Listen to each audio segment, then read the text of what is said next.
experienced it. That fleeting, unsettling sensation that you've lived this moment before. A conversation, a scene, a specific smell. All of it feels eerily familiar, as if plucked from a forgotten dream or a distant memory. This phenomenon, known as déjà vu, is often dismissed as a trick of the mind, a momentary glitch in our perception.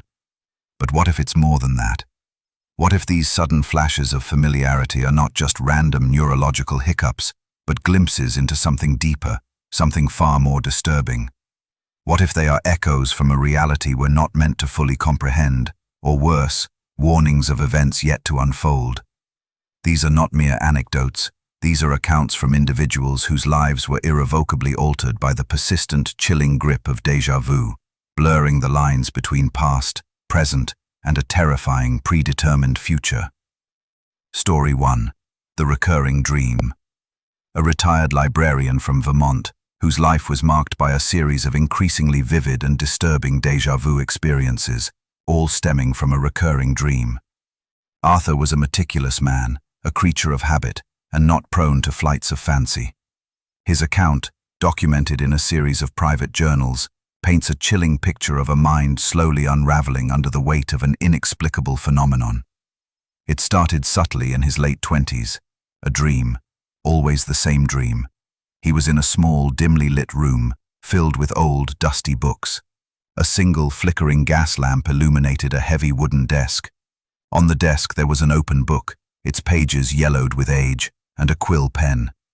He could never quite make out the words in the book, but the feeling was always one of profound unease, a sense of being watched. He'd wake up from it with a lingering sense of dread, but he'd dismiss it as just a bad dream. Over the years, the dream became more frequent and the details sharper. He started to notice small, specific elements, the faint smell of mildew and old paper, the way the shadows danced on the walls from the flickering lamp, the faint scratching sound, like a pen on parchment. And then, the déjà vu began. He'd be walking down a street or sitting in a coffee shop, and suddenly a fleeting image from the dream would flash into his mind. A specific pattern of light and shadow, seen from his dream playing out in reality. He tried to fight it, to change the outcome, but it was always futile. The words would come, the gestures would be made, exactly as he had foreseen them in his dream. It was like being trapped in a loop, a prisoner of his own subconscious. Nervously, the most disturbing incident occurred when he was in his late 40s. He was visiting an antique shop in a neighboring town, a place he'd never been before. As he stepped inside, the familiar smell of old paper and mildew hit him. He walked through the aisles, his heart pounding, a growing sense of dread building within him. He turned a corner, and there it was, the room from his dream, the dimly lit space, the heavy wooden desk, the flickering gas lamp, and on the desk, an open book and a quill pen. Every detail was exactly as he had seen it countless times in his sleep. Gasps. He approached the desk, his hands trembling. He looked at the open book. The pages were yellowed, the ink faded. He leaned closer, and for the first time he could make out the words. They were written in an archaic script, but he understood them instinctively. It was a journal, and the last entry, written in a shaky hand, described a man haunted by a recurring dream, a dream of a dimly lit room, a desk, a book, and a quill pen. The entry ended abruptly with the words, "I am here. I have always been here." Gasps. Arthur dropped the book, a cold sweat breaking out on his forehead. He stumbled out of the shop, leaving the book and the room behind. He never went back. He spent the rest of his life trying to understand what had happened, what that dream meant, and why he had been forced to relive it. He never found an answer. His journals end with a final, chilling entry, written just weeks before his death. "The dream is no longer a dream. It is my reality, and I am still here." The antique shop, according to local records, had been abandoned for decades before Arthur's visit, its contents untouched. No one knows how he found it, or why he saw what he saw. The case remains an unsettling testament to the power of déjà vu, and the possibility that some dreams are not just dreams, but echoes from a reality we are destined to repeat. Story 2. The Premonition on the Bridge. Story 2. The Premonition on the Bridge. Story 2. The Premonition on the Bridge. Specific angle of the sunlight glinting off the cars below. The faint smell of exhaust fumes mixed with damp leaves. The sound of a distant siren. Even the particular way a pigeon landed on the railing beside her. It was so vivid, so precise that she paused, looking around, convinced she had lived this exact moment. But she hadn't. Not in her waking life, at least. These episodes became more frequent. She'd be in a meeting, and suddenly she'd know the exact words her colleague was about to say, or the precise moment her boss would clear his throat. She'd be watching TV, and she'd know the punchline to a joke she'd never heard. Each time it was accompanied by a growing sense of unease, a feeling that her life was being replayed, not lived. She started to feel like a character in a script, her actions and reactions predetermined. The turning point came during a particularly stressful week. The déjà vu was almost constant, a relentless barrage of familiar moments. She felt a growing sense of panic, a desperate need to break free from this loop. One evening, as she was again crossing that same pedestrian bridge, the déjà vu hit her with unprecedented force. It wasn't just the scene, it was a complete, terrifying replay of an event. She saw it all, a sudden screech of tires, the blare of a horn, a flash of red, and then a sickening thud. She saw herself, standing on the bridge, witnessing a horrific car accident below. Vision was so real, so visceral, that she gasped, clutching the railing. She looked down at the highway, her heart pounding, expecting to see the wreckage. But there was nothing, just the usual flow of traffic. The vision had been a premonition, a déjà vu of an event that hadn't happened yet.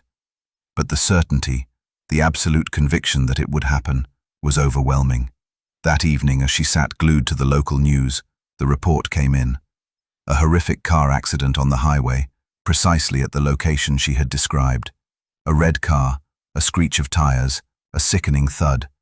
Every detail matched her premonition.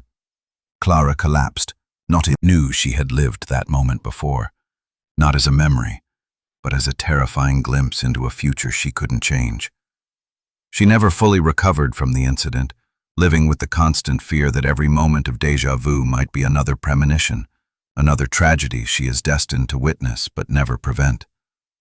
Her life became a quiet, anxious existence, forever haunted by the echoes of what was and what was yet to be. Story 3. The Familiar Stranger. Our final case delves into the unsettling territory of social déjà vu, where the familiar sensation isn't tied to a place or an event, but to a person.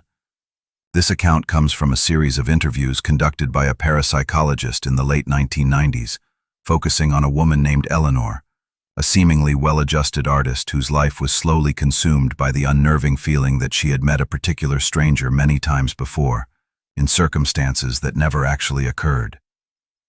Eleanor was in her early 30s, living in a bustling city when she first encountered him.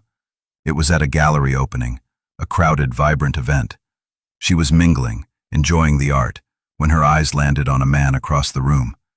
He was unremarkable in appearance, average height, dark hair, nondescript clothing.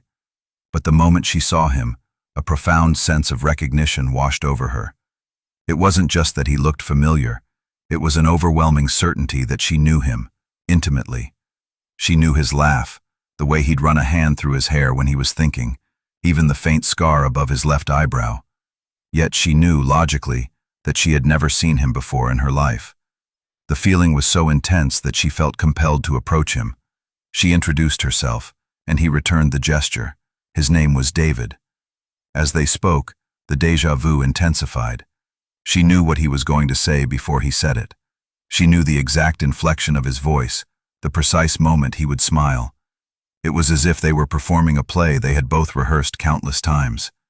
She found herself finishing his sentences, anticipating his questions, and responding with answers she hadn't consciously formulated.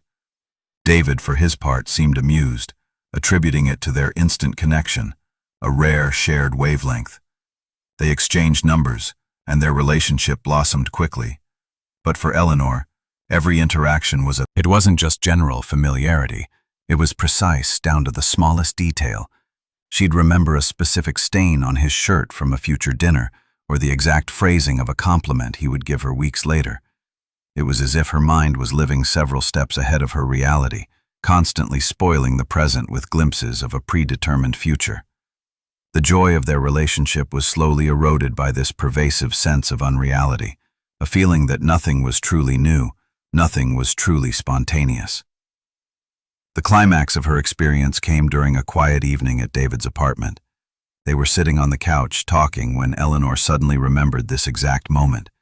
She remembered the way the light from the street lamp outside cast a particular shadow on the wall, the faint scent of his cologne, the specific rhythm of his breathing. And then, she remembered what happened next. She remembered him leaning in, his eyes serious, and saying something that would shatter her world. She knew the words, the tone, the exact expression on his face. She braced herself, her heart pounding, waiting for the inevitable. He leaned in just as she remembered. His eyes were serious, and he said, "Eleanor, I feel like I've known you forever, like we've done all this before." The words were not what she had remembered. They were similar but subtly, terrifyingly different. The déjà vu for the first time had diverged, and in that moment a new, chilling realization dawned on her. If the past was no longer fixed, if her memories of the future could change, then what was real? What was predetermined? And what was the true nature of the man sitting beside her, who seemed to share her strange, looping reality but only in part? Eleanor ended the relationship shortly after. She couldn't bear the constant uncertainty, the feeling that her life was a script being rewritten in real time, with her as the only one aware of the edits. She sought therapy, but no explanation could fully account for her experiences. The parapsychologist concluded that Eleanor might have been experiencing a rare form of precognitive déjà vu, a glitch in the fabric of time and perception. David, when contacted, expressed confusion and sadness, stating he had no idea what Eleanor was talking about. He remembered their time together fondly, as a normal, if intense, relationship. Eleanor, however, lives with the chilling knowledge that her life is not entirely her own,